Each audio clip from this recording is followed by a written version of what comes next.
আজকে আমার মার বার্থডে। তো আমার বোন আর আমরা মিলে মাকে আমার মাকে ডাকার জন্য আমার বোনকে বাহানা দিয়ে পাঠালাম যে মা তাড়াতাড়ি আসুন, আমার পেট ব্যথা করছে। ওকে বললাম যা বল মাকে যে মা তোর পেট ব্যথা করতেছে। আর ওকে আমাকে গ্যাসের ট্যাবলেট দিয়ে হাতে করে পাঠাই দিল। আস্তে কথা রাখতে নেই। আর ওকে বাবা ঘুম থেকে উল্টে একটা গ্যাস পুরো আইডিয়া আমাকে ভাগাই দিল, একদম ভাগাই দিল, মানে কোনো কথা নেই, শুধু হাতের মধ্যে ট্যাবলেট দিল, দরজা বন্ধ করে ঘুমাই পড়লো। আর একটা জিনিস আর হচ্ছে এখানে আমরা কেক রেডি করে বসে আছি, এই যে লাইটার এসে যে মাকে সারপ্রাইজ দেবো।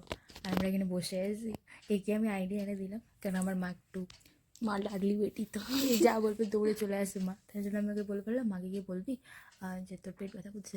আমি ফার্স্টে বললাম বলকা দিদির হাত কাটে গেছে, তো ওটা বলে এটা বলে লাভ নেই, মা এমনিও উঠে আসবে না অমনি উঠে আসবে না, তোর কিছু হইলে। আমি বললাম তাহলে তুই গিয়ে বল তোর পেট ব্যথা করতেছে। ওষুধ খুঁজে পাচ্ছি না, ওকে বলে কি ফ্রিজের উপরে আছে। ও ঘরে আবার রিটার্ন আসলাম, বললো মাকে গিয়ে বল ফ্রিজের উপরে নেই, খুঁজে পাচ্ছি না।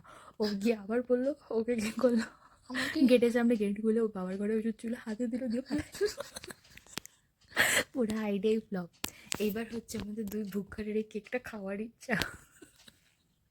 একটু একটু কাইটে দিলে কি হবে, তোমরা খাইতে পারতাম। জাস্ট